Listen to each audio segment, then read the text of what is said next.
ابھی رات صبح ایک امید لیے اپنے بابا کے کمرے کے باہر موجود تھی۔ دروازہ کھٹکھٹا کر کچھ لمحے انتظار کیا۔ جب اندر سے آواز آئی، "آ جاؤ"۔ کمرے میں داخل ہوئی تو دیکھا وہ ڈریسنگ ٹیبل کے سامنے کھڑے تیار ہو رہے تھے۔ "بابا"، عبیر نے انہیں بلایا۔ "تم کیوں آئی ہو اس کمرے میں"؟ وقار شاہ نے سختی سے پوچھا۔ عبیر نے اپنے قدم آگے بڑھائے اور ان کے بالکل سامنے کھڑی ہو گئی۔ اسی لمحے صبا شاہ بھی کمرے میں داخل ہوئیں اور وہ عبیر کو اس وقت کمرے میں دیکھ کر ٹھٹک گئیں۔ "بابا، کل میں زندگی میں پہلی بار ایگزیبیشن کروانے جا رہی ہوں اور میں چاہتی ہوں کہ آپ ضرور آئیں۔ مہینوں کی محنت کے بعد میں یہ ایگزیبیشن کروانے کے قابل ہوئی ہوں۔ میری خواہش ہے کہ آپ اس دن میرے ساتھ وہاں موجود ہوں۔ آپ میری کسی کامیابی پر میرے ساتھ نہیں تھے، مگر میں چاہتی ہوں کہ اس دن ہوں"۔ وہ ان کا ہاتھ پکڑ کر ایک امید لیے بولی، "تمہیں کیا لگتا ہے میں یہاں تمہاری خواہشات پوری کرنے کے لیے بیٹھا ہوں"؟ وقار شاہ نے عبیر کا ہاتھ جھٹکا۔ عبیر کے اندر سے چھن کی آواز آئی۔ آج اس کا دل پھر ٹوٹا تھا، مگر اس بار وہ روئی نہیں تھی، بس چہرے پر زخمی سی مسکراہٹ سجا کر صرف اتنا بولی، "میں رات کو پھر پوچھنے آؤں گی"۔ پھر وہ پلٹی تو دیکھا کہ دروازے کے پاس اس کی ماں کھڑی تھی۔ عبیر کی نظریں ان سے ملیں تو صبا شاہ اس سے نظریں چرانے لگیں۔ عبیر جانتی تھی کہ اس وقت وہ کیسا محسوس کر رہی ہوں گی اور ان کے دل پر کیا گزر رہی ہوگی، اس لیے وہ خاموشی سے آگے بڑھی اور کمرے سے باہر نکل گئی۔ سب کے جانے کے بعد صبا شاہ لان میں بیٹھی اپنے ماضی میں چلی گئیں۔ "میں نے اپنے فیصلوں کی وجہ سے اپنی بیٹی کی زندگی اجیرن بنا دی"۔ ان کی نظروں کے سامنے عبیر کا مرجھایا چہرہ بار بار آ رہا تھا۔ "لیکن میں نے کبھی یہ نہیں سوچا تھا کہ عبیر کے ساتھ یہ رویہ روا رکھا جائے گا۔ ہر چیز میں قصوروار میں تھی تو سزا بھی صرف مجھے ملنی چاہیے تھی، نہ کہ میری بیٹی کو۔ اسے پورا حق ہے کہ وہ خوش رہے۔ میں آج وقار سے بات کروں گی۔ مجھے اگر اپنی بیٹی کی خوشی کے لیے ان کے پاؤں بھی پکڑنے پڑے تو پکڑوں گی، کیونکہ میں اسے اس طرح نہیں دیکھ سکتی"۔ صبا شاہ نے ان سے بات کرنے کا فیصلہ کیا۔ دوسری طرف ایس ایس پی مہر آلیار حیدر کی محنت رنگ لائی۔ شدید دباؤ کے باوجود وہ اکرم ملک کو سلاخوں کے پیچھے بند کرنے میں کامیاب ہو گیا تھا۔ کچھ دنوں میں عدالت اپنا فیصلہ سنا دے گی تو جس کے ساتھ اس درندہ صفت انسان نے زیادتی کی تھی ان کو انصاف مل جائے گا۔ وہ اس ملک کا رکھوالا تھا، امید تھا مظلوموں کی۔ وہ ان کے ساتھ ناانصافی ہوتے دیکھتا رہتا، ایسا تو ہو ہی نہیں سکتا تھا۔ آج وہ خود کو ذہنی طور پر کافی سکون میں محسوس کر رہا تھا، لیکن اب اس کی اپنی جان کو خطرہ تھا۔ یقیناً اکرم ملک کا باپ چین سے نہیں بیٹھے گا اور وہ ہر حربہ استعمال کرے گا آلیار کو نقصان پہنچانے کا۔ اس کا مقصد صرف اور صرف اپنے بیٹے کو بچانا ہوگا۔ اس کے لیے وہ آلیار کی جان لینے سے بھی دریغ نہیں کرے گا، اور آلیار یہ بات جانتا تھا، مگر اس کا یقین تھا کہ جب موت آنی ہے تو آ کر ہی رہنی ہے، اس لیے وہ بے خوف تھا۔ رات کو سب لاؤنج میں بیٹھے تھے۔ ضروا تہمینہ بیگم کے ساتھ بیٹھی تھی اور آلیار سامنے والے صوفے پر حیدر صاحب کے ساتھ بیٹھا تھا۔ "صرف کل کا دن ہے تم دونوں کے پاس شاپنگ کے لیے، اس لیے کل اپنی اپنی مصروف روٹین سے تھوڑا سا وقت نکال کر نکاح کا جوڑا لے آنا"۔ تہمینہ بیگم نے دونوں کو تاکید کی۔ "جی امی"، آلیار نے جواباً کہا۔ "اور آلیار تم ضروا کو بھی اپنے ساتھ لے جانا، اسے بھی جو کچھ چاہیے ہوگا وہ بھی لے لے گی"۔ تہمینہ بیگم ضروا کی طرف دیکھتی ہوئی محبت سے بولیں۔ "اور کوئی حکم"؟ آلیار نے دھیما سا مسکرا کر کہا۔ "نہیں، بس اتنا ہی کافی ہے، اور باقی رہ گئے تم لوگ تو تم سارے بھی وقت پر اپنا سب کچھ خرید لینا، اس دن کوئی مجھے یہ نہ کہے کہ شاپنگ ادھوری رہ گئی ہے۔ اور ہاں ریان، پرسوں سجاوٹ کی ساری ذمہ داری تمہاری اور ان دو فارغ لوگوں کی ہے"۔ ان کا اشارہ ارحم اور روشان کی طرف تھا۔ "آپ فکر نہ کریں، میں سب کچھ سنبھال لوں گا"، ریان نے مسکرا کر تسلی دی۔ "امی، ہم اچھے خاصے مصروف سے بندے ہیں، پتہ نہیں آپ کو فارغ کیوں لگتے ہیں"، ارحم برا مناتا ہوا بولا۔ "جی تو صاحبزادے بتائیے ہمیں کہ کیا مصروفیات ہوتی ہیں آپ دونوں کی"، ارتضیٰ صاحب نے آئی برو اچکا کر پوچھا۔ "پڑھائی بابا، پڑھائی"، اب کی بار روشان نے 32 دانتوں کی نمائش کرتے ہوئے جواب دیا۔ "ہاں، مجھے نظر آتا ہے جتنا تم لوگ کتابوں میں سر دیے بیٹھے ہوتے ہو"۔ ارتضیٰ صاحب بھی آج بخشنے کے موڈ میں نہیں تھے۔ سب ہنسنے لگے سوائے ضروا کے، اور آلیار کی ساری توجہ ضروا کی طرف ہی تھی، جو اس وقت کافی کنفیوز دکھائی دے رہی تھی۔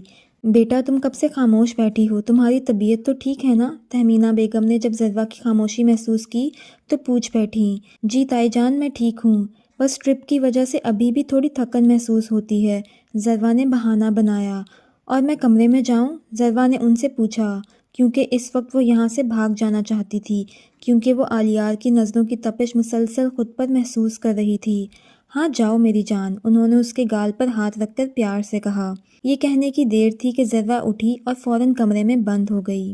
وقار، آپ اتنے بے حس کیوں ہیں؟ وہ کتنے مان سے آپ کو بلانے آئی تھی کہ جیسے آپ اس کے ساتھ چلنے پر راضی ہو جائیں گے، مگر آپ نے کیا کیا؟ آپ نے اس کا مان توڑ دیا۔ اس نے کوئی بڑی خواہش تو نہیں کی تھی، صرف یہی چاہتی تھی نا کہ اس کے اہم دن پر آپ اس کے ساتھ ہوں، اس سے زیادہ تو کچھ نہیں مانگا تھا۔ صبا شاہ آج ہر حال میں انہیں ان کی غلطی کا احساس دلانا چاہتی تھیں۔ صبا، مجھے یہ فضول بکواس نہیں سننی، اور اب میرا مزید دماغ خراب مت کرو۔ یہ کہتے ہی وقار شاہ راکنگ چیئر پر بیٹھ گئے۔ میں کوئی بکواس نہیں کر رہی ہوں وقار، آپ نے مجھ سے وعدہ کیا تھا کہ آپ عبیر کو اپنی بیٹی سمجھیں گے۔ صبا شاہ بغیر خوف کے چیخ کر بولیں۔ آواز نیچی رکھ کر بات کرو مجھ سے، میں کوئی بہرا نہیں ہوں جو تم اتنا چیخ چیخ کر بول رہی ہو۔ اب وقار شاہ بھی غصے سے اٹھ کھڑے ہوئے۔ آپ بہرے ہیں، یقیناً بہرے ہیں آپ۔ کیا آپ کو اس کی محبت نظر نہیں آتی؟ اس کی تکلیف نظر نہیں آتی؟ وہ وقار شاہ کا گریبان پکڑ کر ایک ایک لفظ پر زور دیتی ہوئی بولیں۔ اس کا آخر قصور ہی کیا ہے؟ یہی کہ وہ میری بیٹی ہے، یا یہ کہ وہ ایک بے حس انسان کو اپنا باپ سمجھتی ہے؟ آج وقت واپس 24 سال پیچھے چلے گیا تھا۔ آج وہ دن تھا جب ماضی کی بند کتابیں دوبارہ کھلنے والی تھیں۔ گریبان چھوڑو میرا صبا، وقار شاہ غصے سے دھاڑے۔ ہر وقت روب، ہر وقت غصہ۔ میں آپ کے غصے سے ڈرتی نہیں ہوں۔ اب بات میری بیٹی کی ہے وقار، اور آپ جواب دیں ہیں مجھے بتائیں، آپ کے اندر دل ہی ہے نا؟ اگر دل ہی ہے تو کیوں نہیں اس کی محبت کے آگے پگھل رہے آپ؟ صبا شاہ اس وقت اذیت کی انتہا پر تھیں۔ آپ ایک پتھر دل انسان ہیں۔ مجھے ہر اس لمحے پر افسوس ہے جب میں نے آپ سے شادی کرنے کا فیصلہ کیا تھا وقار۔ صبا شاہ کی آنکھوں سے آنسو بہنے لگے۔ صبا بس، وہ صبا شاہ کا ہاتھ اپنے گریبان سے ہٹاتے ہوئے غصے سے بولے۔ آج بہت زبان چل رہی ہے نا تمہاری، ابھی طبیعت درست کرتا ہوں تمہاری۔ ان کا لہجہ فوراً بدلا۔ مجھے نفرت ہے آپ سے وقار، نفرت۔ میں نے آپ کے بیٹوں کو ہمیشہ اپنے بیٹوں کی طرح سمجھا، انہیں وہ محبت دی جس کے وہ حقدار تھے، لیکن آپ نے کیا کیا؟ ہاں، صبا شاہ روتے ہوئے اونچی آواز میں چلائیں۔ یہ سنتے ہی وقار شاہ کا ہاتھ اٹھا اور صبا شاہ کے گال پر اپنا نشان چھوڑ گیا، اور صبا شاہ لڑکھڑا کر دور گریں۔ آپ یہ سب کر کے میری زبان نہیں بند کروا سکتے، وہ چلائیں۔ دوسری طرف وقار شاہ غصے سے پاگل ہو رہے تھے، کیونکہ ان سے اتنی کڑوی مگر سچی باتیں سنی نہیں جا رہی تھیں۔ انہوں نے اپنے غصے کا نشانہ صبا شاہ کو بنایا اور ان کو بے دردی سے پیٹنا شروع کر دیا، جیسے وہ کوئی انسان نہیں، کوئی کھلونا ہو۔ ہاں ویسے کھلونا ہی تو تھیں وہ، ایسے لوگ کھلونوں میں ہی تو شمار ہوتے ہیں، جب چاہا کھیل لیا اور جب چاہا بخش دیا۔ آج پہلی مرتبہ تو یہ نہیں ہو رہا تھا، آج پہلی دفعہ تو ان کا ہاتھ نہیں اٹھا تھا صبا شاہ پر۔ ان کو تو اب یاد بھی نہیں تھا کہ وہ کب کب اس ظلم کا نشانہ بنی تھیں۔ ہاں اتنا ضرور یاد تھا کہ کب سے بنتی آ رہی تھیں۔ 24 سال سے یہ سلسلہ جاری تھا، آخر کبھی تو حقیقت سے پردے اٹھنے تھے، کبھی تو اس چیز کا بھی اختتام ہونا تھا، اور شاید آج ہی وہ دن تھا جب سب پر حقیقت آشکار ہو جانی تھی۔ صبا شاہ کی چیخوں کی آواز سے پورا شاہ ہاؤس کانپ اٹھا۔ عبیر آوازیں سن کر بھاگتی ہوئی اوپر کی جانب بڑھی۔ وقار شاہ نے زمین پر صبا شاہ کے قریب بیٹھ کر ایک ہاتھ سے صبا شاہ کے بال اپنی سخت گرفت میں لیے ہوئے تھے، اور دوسرے ہاتھ سے ان کا جبڑا مضبوطی سے پکڑا ہوا تھا۔ درندے ہیں آپ، صبا شاہ بمشکل بولی۔ درندہ ہوں نا میں، آج بتاتا ہوں درندہ کون ہوتا ہے۔ یہ کہتے ہی انہوں نے صبا شاہ کو زمین سے اٹھایا اور بیڈ پر پھینک کر اپنی بیلٹ اتار لی۔ انہیں ایسا کرتا دیکھ کر صبا شاہ کی چیخ نکل گئی۔ وقار نہیں، وہ ان کے آگے ہاتھ جوڑنے لگیں، کیونکہ صبا شاہ کو آج بھی ہر وہ رات یاد تھی جب انہیں اس بیلٹ سے مارا گیا تھا، اور آج بھی وہ اسے دیکھ کر خوف سے کانپ اٹھی تھیں۔ نہیں، تمہاری یہ جو زبان چل رہی ہے نا آج اپنی بیٹی کی ہمدردی میں، اسے اسی طریقے سے بند کروایا جا سکتا ہے۔ ان کے لہجے میں نفرت تھی۔ عبیر کمرے کے باہر پہنچی تو اندر کا منظر دیکھ کر کانپ کر رہ گئی۔ وقار نہیں، وقار، وہ گر گڑا رہی تھیں۔ ماں کا گر گرانا اور باپ کے ہاتھ میں بیلٹ، یہ منظر کافی ہوتا ہے سخت سے سخت فیصلہ کرنے کے لیے۔ انہوں نے بیلٹ والا ہاتھ ابھی اٹھایا ہی تھا کہ عبیر ایک پل بھی ضائع کیے بغیر اندر داخل ہوئی۔ صبا شاہ کی چیخ فضا میں گونجی، مگر جب بیلٹ انہیں اپنے جسم پر پڑتی ہوئی محسوس نہ ہوئی تو انہوں نے خوف سے آنکھیں کھولیں تو دیکھا کہ سامنے عبیر وقار شاہ کا ہاتھ پکڑے کھڑی تھی۔ بس بابا بس، آپ یہ کیا کر رہے ہیں، اور اتنے سالوں سے کیا کرتے آ رہے ہیں؟ عبیر نہیں جانتی تھی اس نے یہ سوال کیوں کیا۔ آپ نے مجھے وہ محبت نہیں دی جس کی میں حقدار تھی۔ کوئی بات نہیں، آپ نے بیٹی اور بیٹوں میں فرق کیا، میں سہ گئی۔ آپ نے اکثر مجھ پر ہاتھ اٹھایا، میں سب برداشت کر گئی، لیکن اب میں یہ سب برداشت نہیں کر سکتی۔ اب بات ایک وجود کی ہے، اس وجود کی جو میری ماں ہے، جو آپ کے ظلم کا نشانہ بنتی آ رہی ہیں سالوں سے۔ عبیر روتی ہوئی بولی، لیکن اب بس، اگر آپ نے مزید میری ماں پر ہاتھ اٹھایا تو میں آپ کے خلاف کیس کر دوں گی۔ بہت ہوئی یہ درندگی، یہ مار پیٹ۔ عبیر کی آنکھیں اس وقت لال تھیں اور آواز بھرائی ہوئی تھی۔ اب میں کوئی بچی نہیں ہوں جو بچپن کی طرح چپ چاپ سب کچھ دیکھتی رہوں گی۔ اب میں خاموش تماشائی نہیں بنوں گی۔ سنا آپ نے؟ اس نے غصے سے ان کے ہاتھوں سے بیلٹ کھینچ کر زمین پر پھینکی۔ اچھا تو تم میرے خلاف کیس کرو گی؟ یعنی میں اتنے سالوں سے اپنے گھر میں سانپ پالتا رہا تھا۔ نکل جاؤ میرے گھر سے۔ وقار شاہ عبیر کا ہاتھ پکڑ کر اسے باہر نکال رہے تھے۔ آپ اپنی بیٹی کو گھر سے باہر نکل جانے کا کہہ رہے ہیں؟ عبیر نے صدمے کے عالم میں پوچھا۔ تم جیسی گندی اولاد میری بیٹی ہو ہی نہیں سکتی۔ تم میری بیٹی نہیں ہو، سمجھ آئی؟ وہ اونچی آواز میں بولے۔ کیا مطلب ہے اس بات کا؟ عبیر کے قدم ڈگمگائے۔ یہی مطلب ہے کہ تم میرا خون نہیں ہو، تم میری اولاد نہیں ہو، تم اس گھٹیا مرتضیٰ کی بیٹی ہو۔ وہ نفرت سے بولے۔ وقار، خدا کا واسطہ ہے چپ رہیں۔ صبا شاہ ان کے آگے ہاتھ جوڑتی ہوئی بولی۔ پیچھے ہٹو تم۔ انہوں نے صبا شاہ کو سائیڈ پر کیا۔ اور تم صبا کے پہلے شوہر کی اولاد ہو، سنا تم نے؟ میرا نہ تم سے کوئی رشتہ تھا اور نہ ہی اب مزید رہے گا۔ آج کے بعد تمہاری اس گھر میں کوئی جگہ نہیں ہے۔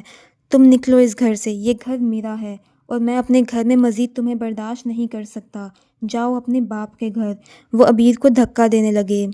عبیر بس یک ٹک انہیں دیکھی جا رہی تھی، جیسے اس سب پر یقین نہ کر پا رہی ہو۔ کہہ دیں یہ جھوٹ ہے امی، بولے نا۔ وہ دوڑ کر ماں کے پاس گئی اور صبا شاہ نفی میں سر ہلانے لگیں، کچھ بھی بولنے کی ہمت جو نہیں تھی ان میں۔ امی، بابا جھوٹ بول رہے ہیں نا، میں نے تو ساری زندگی ان سے محبت کی ہے اور ہمیشہ یہ خواہش کرتی رہی کہ وہ بھی مجھ سے محبت کریں، مجھ سے پیار سے بات کریں، اور آج یہ کہہ رہے ہیں کہ میں ان کی بیٹی نہیں ہوں۔ وہ آنکھوں میں آنسو لیے پاگلوں کی طرح بولی اور زمین پر بیٹھتی چلی گئی۔ عبیر میری جان۔ صبا شاہ آگے بڑھیں۔ بس بند کرو یہ ڈرامے اور ابھی کے ابھی نکلو میرے گھر سے۔ وہ عبیر کو بازو سے پکڑ کر اٹھاتے ہوئے بولے، میرے اوپر کیس کرے گی یہ، آج میں اسے اس کی اوقات دکھاتا ہوں۔ وہ عبیر کا ہاتھ پکڑ کر اسے کھینچتے ہوئے تیزی سے سیڑھیاں اتر رہے تھے اور وہ ایک بے جان گڑیا کی طرح بس ان کے ساتھ کھنچی چلی جا رہی تھی۔ اس کا دوپٹہ بھی اتر کر سیڑھیوں پر گر چکا تھا۔ وقار، مت کریں، غلطی ہو گئی اس سے، وہ کہاں جائے گی؟ وقار، صبا شاہ پیچھے سے روتے ہوئے انہیں آوازیں دے رہی تھیں۔ آپ مجھے سزا دے دیں، میری بچی کو چھوڑ دیں۔ امی، بابا سے کہیں مجھے مت نکالیں، میں ان کی بیٹی ہوں نا امی۔ آپ دونوں جھوٹ بول رہے ہیں نا۔ عبیر شاید اپنے حواسوں میں نہیں تھی، یا شاید اس کا ذہن اس تلخ حقیقت کو قبول نہیں کرنا چاہ رہا تھا۔ امی، عبیر اپنا ہاتھ چھڑانے لگی، مگر وقار شاہ تو جیسے اپنے کانوں میں روئی دیے ہوئے تھے، جو انہیں عبیر کا رونا، بلکنا اور چلانا سنائی نہیں دے رہا تھا۔ انہوں نے لاؤنج کے دروازے سے باہر جا کر اسے زمین پر دھکا دیا تو اس کا سر بری طرح سے دیوار پر ٹکرایا۔ جاؤ اور جتنے مرضی کیس کرواتی پھرو مجھ پر، مجھے ذرا برابر بھی فرق نہیں پڑے گا۔ وقار شاہ کے لہجے میں سختی تھی۔ وقار، معاف کر دیں۔ صبا شاہ ان کے آگے ہاتھ جوڑتی ہوئی بولی۔ اسے آدھے گھنٹے کے اندر اندر یہاں سے چلتا کرو۔ یہ کہہ کر وقار شاہ اندر کی طرف بڑھنے لگے تھے جب صبا شاہ ان کے پاؤں میں گر گئیں۔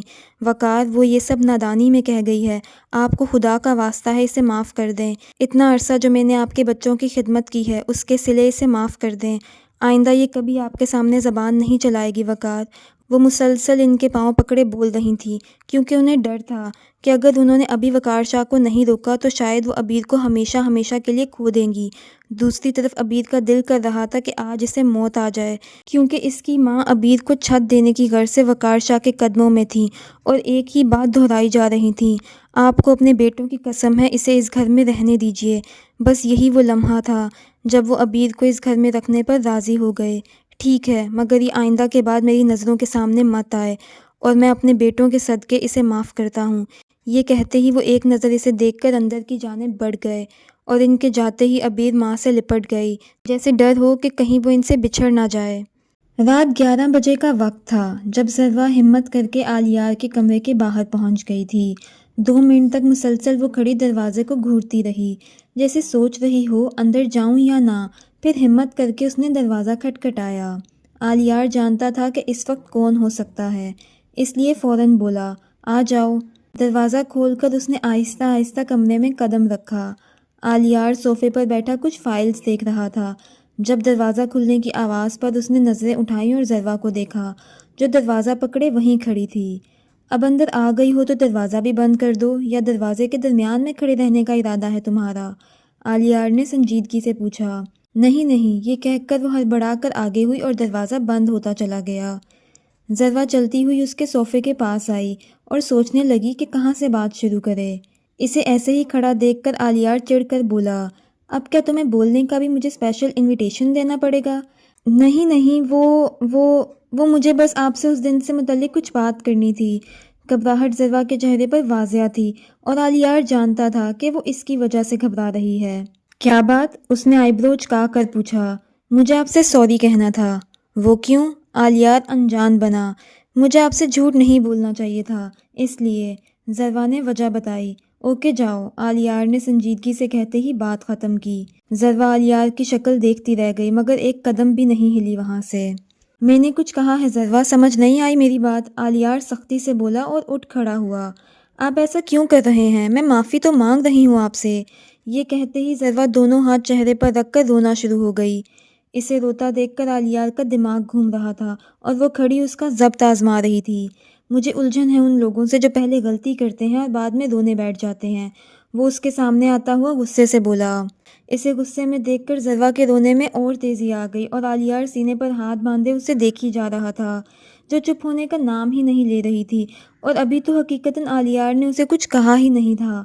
ہاں، وہ کہنا ضرور چاہتا تھا مگر اسے اتنا روتا دیکھ کر وہ خود پر کنٹرول کر گیا۔ وہ جیسا بھی تھا مگر ذروہ اسے کافی عزیز تھی اور اب اس کا اس قدر رونا اسے تکلیف دے رہا تھا۔ مجھے بتاؤ کیوں اتنا رونا آ رہا ہے؟ آلیار نے ذروہ کے ہاتھ اس کے چہرے سے ہٹا کر نرم لہجے میں سوال کیا۔ کیا میں نے تمہیں ابھی کچھ کہا ہے یا ڈانٹا ہے؟ آلیار نے پوچھا۔ ذروہ نے نفی میں سر ہلایا۔ پھر کیوں اتنا رو رہی ہو؟ آلیار کے سوال پر وہ چپ رہی، جیسے کہنا تو کچھ چاہتی ہو مگر زبان ساتھ نہ دے رہی ہو۔ بولو۔ آلیار کے لہجے میں اب کی بار کوئی سختی نہیں تھی۔ غلطی پر شرمندہ ہوں، وہ روتے روتے بولی۔ اور؟ اس نے مزید پوچھا کیونکہ وہ جانتا تھا کہ خالی غلطی پر تو وہ اتنا نہیں رو سکتی۔ آپ سے ڈر بھی لگ رہا تھا کہ آپ بہت غصہ کریں گے، وہ سوں سوں کرتی ہوئی بولی۔ کیا مجھے نہیں کرنا چاہیے؟ آلیار نے پوچھا تو ذروہ اس کے سوال پر چپ رہی۔ میں نے کہا تھا نا مجھے جھوٹوں سے نفرت ہے، پھر بھی تم نے مجھ سے جھوٹ پر جھوٹ بولا۔ آلیار اب خود کو نارمل رکھ کر بات کر رہا تھا۔ مجھے ٹرپ پر جانا تھا، مجھے ڈر تھا کہ اگر میں آپ کو بتاؤں گی تو آپ مجھے جانے نہیں دیں گے۔ وہ انگلیاں مروڑتی ہوئی صفائی پیش کر گئی۔ اب ہو گیا ٹرپ پر جانے کا شوق پورا؟ آلیار نے اس کی آنکھوں میں دیکھتے ہوئے سوال کیا۔ آلیار کی بات پر ذروہ کی آنکھیں دوبارہ آنسوؤں سے بھر گئیں اور وہ بھرائی ہوئی آواز میں بولی، ہاں شوق بھی پورا ہو گیا اور سزا بھی مل گئی۔ دیکھو ذروہ، میں ان میں سے نہیں ہوں جو بلا وجہ تمہیں یا کسی کو بھی روکنا چاہے گا۔ مجھے ہر ایک کی خوشی عزیز ہے اور میرا تم لوگوں کو روکنے میں کوئی مفاد بھی نہیں ہوتا۔ میں تو بس تم لوگوں کی پروٹیکشن چاہتا ہوں۔ اگر تم مجھے وہ سب بتا دیتی تو ممکن ہے میں تمہیں سیکیورٹی کے ساتھ بھیجتا، یا اگر تب نہ بھیج سکتا تو کچھ دنوں بعد بھیجتا، مگر بھیجتا ضرور۔ مگر تم نے بات چھپائی۔ وہ خلاف معمول بہت نرمی سے کہہ رہا تھا، یا شاید اس سے شکوہ کر رہا تھا، اور ذروہ آلیار کو غلط سمجھنے پر شرمندہ ہو رہی تھی۔ تم جانتی ہو اس وقت اگر میں نہ آتا تو کیا قیامت آ سکتی تھی؟ اب کی بار اسے آلیار کے لہجے میں سختی سی محسوس ہوئی۔ میں نہیں جانتی تھی نا کہ وہ اس حد تک گر جائے گا، ذروہ نے بامشکل آلیار کی طرف دیکھتے ہوئے کہا۔ تم احمق ہو، عقل نام کی کوئی چیز ہی نہیں ہے تمہارے پاس۔ وہ برہم ہوا۔ ذروہ بس خاموشی سے کھڑی اسے دیکھ رہی تھی۔ پھر آلیار بولا، اب تم جاؤ، آگے جو کچھ بھی کرنا ہوگا وہ میں خود دیکھ لوں گا۔ وہ اسے فی الحال یہاں سے بھیجنا چاہتا تھا کیونکہ وہ اس پر غصہ نہیں کرنا چاہتا تھا۔ دیکھیں، آپ میری بات سن لیں، میں آپ کو سب کچھ بتانا چاہتی ہوں۔ اگر آپ کو نہیں بتایا تو میں پرسکون نہیں ہو سکوں گی، پلیز۔ ذروہ آگے بڑھ کر آلیار کا ہاتھ پکڑ کر بھرائی ہوئی آواز میں بولی۔ اس کے لہجے میں التجا اور ضد تھی۔ بولو، میں سن رہا ہوں، آلیار نے کہا۔ پھر ذروہ نے آلیار کو پہلی ملاقات سے لے کر ہوٹل تک کی ساری کہانی بتا دی۔ آلیار خاموش کھڑا بس سنتا رہا کیونکہ وہ پہلے ہی رایان سے ہونے والی اس کی گفتگو سن چکا تھا۔ پھر ذروہ نے آلیار کا ہاتھ چھوڑتے ہوئے کہا، آپ بتائیں، کیا آج تک اس گھر میں کسی نے مجھ پر ہاتھ اٹھایا ہے؟ نہیں نا، آپ کو پتہ ہے اس نے میرے منہ پر تھپڑ مارا تھا، وہ گال کی طرف اشارہ کرتی ہوئی بولی، اور اس کی آنکھ سے ایک آنسو بھی بہا۔ یہ سن کر آلیار کی رگیں غصے سے تن گئیں، کیونکہ وہ جتنا چاہے اسے ڈانٹتا تھا مگر کبھی یہ برداشت نہیں کر سکتا تھا کہ کوئی دوسرا اسے کچھ کہے۔ ذروہ اسے بہت پیاری تھی۔ اس گھٹیا انسان کی جرت بھی کیسے ہوئی کہ اس نے تم پر ہاتھ اٹھایا؟ آلیار تہش میں ادھر ادھر ٹہلنے لگا۔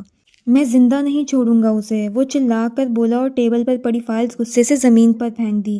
رک جائیں، اس کی روتی ہوئی آواز آلیار کے کانوں سے ٹکرائی تو وہ اس کی طرف بڑھا اور نرمی سے اسے اپنے ساتھ لگاتا ہوا بولا، ذروہ رونا بند کرو یار، تمہارے آنسو تکلیف دے رہے ہیں مجھے، میں سب ٹھیک کر دوں گا، ایک ایک چیز کا بدلہ لیں گے اس سے، وہ نرمی سے اس کی پیٹھ سہلاتے ہوئے بولا۔ کچھ پل رو چکنے کے بعد جب ذروہ کو اپنی کنڈیشن کا احساس ہوا تو وہ آلیار سے دور ہوئی۔ اس کے چہرے پر حیا کی سرخی بکھری تھی اور آلیار اس کے پل پل بدلتے تاثرات دیکھ کر دل ہی دل میں مسکرایا۔ پھر اسے صوفے پر بٹھایا اور پانی پلایا اور ذروہ کی طرف رخ کیے بیٹھ گیا۔ مجھے ڈر لگتا ہے کہ اگر وہ دوبارہ آ گیا تو، ذروہ نے اپنا خدشہ ظاہر کیا۔ ابھی زندہ ہوں نا میں، تمہیں پروٹیکٹ کر سکتا ہوں، یقین ہے نا مجھ پر؟ آلیار نے اس کی آنکھوں میں دیکھتے ہوئے سوال کیا۔ ذروہ نے اس بات میں سر ہلایا کیونکہ وہ جانتی تھی کہ کم از کم اب اسے کسی مصیبت کا سامنا نہیں کرنا پڑے گا۔ تو بس اب تمہیں پریشان ہونے کی ضرورت نہیں ہے، تم سکون میں رہو، وہ نرمی سے اس کا ہاتھ سہلا کر بولا۔ اب تو آپ ناراض نہیں ہیں نا مجھ سے؟ ذروہ تسلی چاہتی تھی۔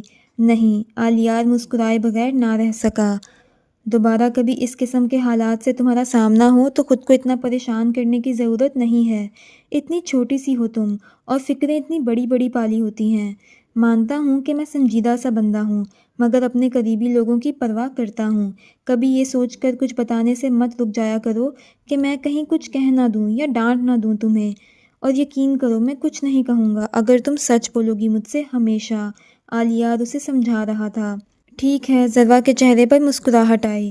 وہ جو سوچ کر آئی تھی کہ آج آلیار کا غصے والا روپ دیکھے گی، مگر دوسری طرف آلیار کے اتنے نرمی سے سمجھانے پر وہ خاصی ریلیکس ہو چکی تھی۔ اب میں جاؤں؟ وہ اٹھتے ہوئے بولی۔